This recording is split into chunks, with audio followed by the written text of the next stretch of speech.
अस्सलाम वालेकुम स्टूडेंट्स, मेरे यूट्यूब चैनल में खुश आमदीद। आज हम बायो क्लास नाइन्थ का चैप्टर नंबर 1 करेंगे। क्लास नाइन्थ के चैप्टर नंबर 1 का टॉपिक 1.1 है इंट्रोडक्शन टू बायोलॉजी। इसमें हमने ये देखना है कि साइंस क्या चीज़ है, बायोलॉजी की क्या टाइप्स हैं, बायोलॉजी क्या चीज़ है, बायोलॉजी किस ज़बान का वर्ड है, और ये सारी जो बेसिक्स हैं वो हमने देखनी है। तो हमने सबसे पहले साइंस की डेफिनेशन देनी है। साइंस क्या है? जब पुराने वक्तों में, एंशिएंट टाइम्स में, साइंस का मतलब था नॉलेज और लर्निंग।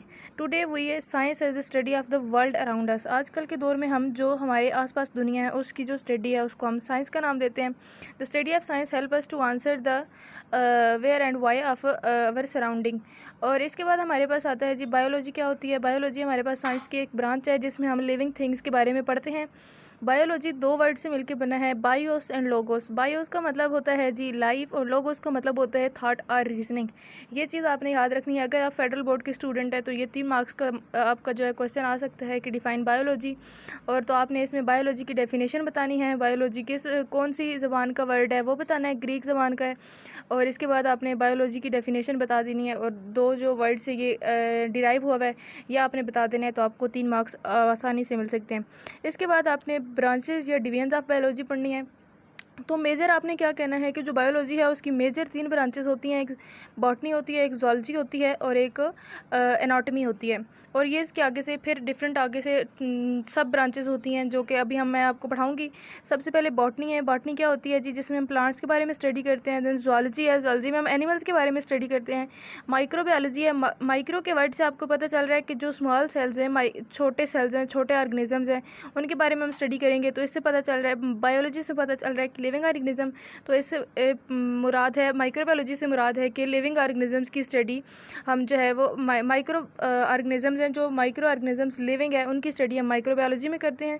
इसके बाद इसकी मेजर ब्रांचेस जो हैं वो लास्ट पे हमें दी हुई हैं, जो कि हमारे पास 16 हैं।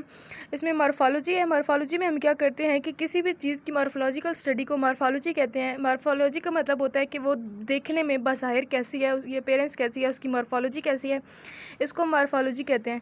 देन हमारे पास एनाटॉमी आता है। एनाटॉमी क्या है? एना से याद कर लो कि अंदर किसी भी चीज़ का इंटरनल स्ट्रक्चर अगर हमने देखना है तो हम क्या करेंगे? एनाटॉमी स्टडी करेंगे। फिजियोलॉजी में हम क्या करते हैं कि फिजियोलॉजी की किसी भी चीज़, कोई भी लिविंग ऑर्गेनिज्म जो भी उसके अंदर ऑर्गेनल है या वो जो भी उसकी स्ट्रक्चर है, कौन से वो फंक्शन परफॉर्म कर रहा है, कौन सा ऑर्गन है कौन से फंक्शन परफॉर्म कर रहा है किसी भी ऑर्गेनिज्म में, तो ये हम पढ़ते हैं फिजियोलॉजी में। देन हिस्टोलॉजी है। हिस्टोलॉजी आप लोग इस तरह से याद कर लो कि हिस्ट्री से ऐसे याद होता है कि जो हम स्टडी करते हैं किसी भी चीज़ की हिस्ट्री करते हैं कि कौन से इसके अंदर क्या टिश्यूज़ हैं, कौन से टिश्यूज़ हैं, कौन से सेल्स हैं, इधर यूनिसेलुलर है, मल्टी सेलुलर है, या इसके अंदर कौन कौन से टिश्यूज़ हैं, लिविंग है नॉन लिविंग है। ये टिश्यूज़ की स्टडी को हम क्या कहते हैं जी? हिस्टोलॉजी कहते हैं। देन हमारे पास आती है जी ब्रांच नंबर 5 जो कि है जी सेल बायोलॉजी। सेल बायोलॉजी में हम क्या करते हैं? सेल का स्ट्रक्चर और सेल के फंक्शन पढ़ते हैं।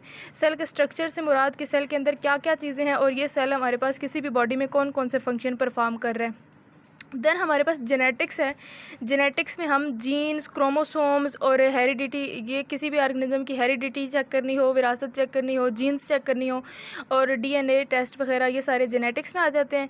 देन एम्ब्रियोलॉजी में हम करते हैं कि किसी भी ऑर्गेनिज्म में के अंदर जो है वो एम्ब्रियो किस तरह से बन रहा है, स्पर्म और एग की डेवलपमेंट कैसे हो रही है और एम्ब्रियो बन रहा है, ये हम एम्ब्रियोलॉजी में स्टडी करते हैं। देन पेलेंटोलॉजी है, जो स्टडी ऑफ फोसल्स है उसको हम पेलेंटोलॉजी कहते हैं। टेक्सोनॉमी आप कर लें याद कि टेक्सोनॉमी का मतलब होता है प्रोसेस ऑफ नेमिंग। तो जो हमारे पास प्रोसेस होता है जिसमें हम क्लासिफिकेशन करते हैं ऑर्गेनिज्म की और उनको नेम करते हैं, उस प्रोसेस को हम टेक्सोनॉमी कहते हैं। देन इन्वायरमेंटल बायोलॉजी आता है। इन्वायरमेंटल बायोलॉजी में हम क्या पढ़ते हैं कि किसी भी ऑर्गेनिज्म का उसके इन्वायरमेंट के साथ जो रिलेशन है वो हम इन्वायरमेंटल बायोलॉजी पढ़ते हैं। और इसके बाद इन्वायरमेंटल बायोलॉजी का जो दूसरा नाम है वो क्या है? इकोलॉजी भी है।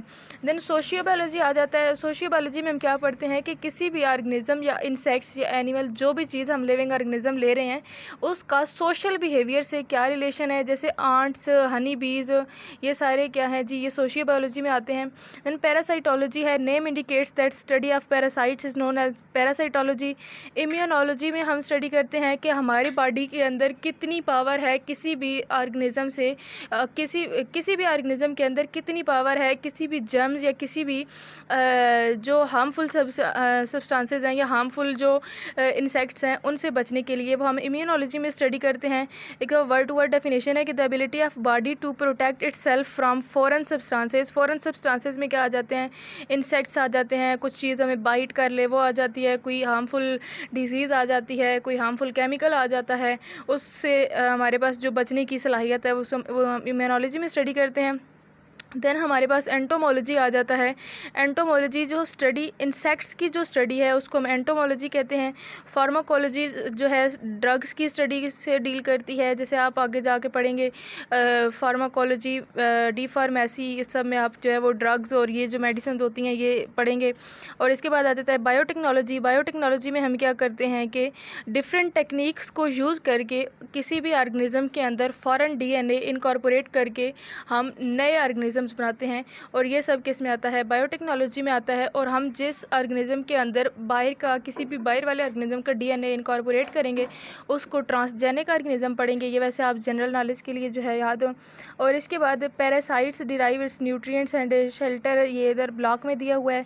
Host and harm it's. Parasite की डेफिनेशन दी हुई है कि पैरासाइट्स क्या होते हैं। पैरासाइट्स वो होते हैं कि जो हमारी बॉडी में रहते हैं, हमारे से ही खुराक लेते हैं और बदले में जो है हम सबको क्या करते हैं, नुकसान पहुंचाते हैं। और फिर फोसल्स क्या है, फोसल्स की डेफिनेशन दी हुई है। Fossils are dead remains of living things preserved by natural processes, और fossils help the study of life in the past and processes of evolution. कि जो हमारे पास डेड रिमेन्स थे, लिविंग ऑर्गेनिजम्स जो मरते हैं और फिर ज़मीन के अंदर दफन हो जाते हैं, उनके जो डेड रिमेन्स हैं उनको फोसल्स कहते हैं। और ये आपने जो है इनकी डेफिनेशन याद करनी है। आज का लेक्चर बस इतना ही, मिलते हैं नेक्स्ट वीडियो में। अल्लाह हाफिज़।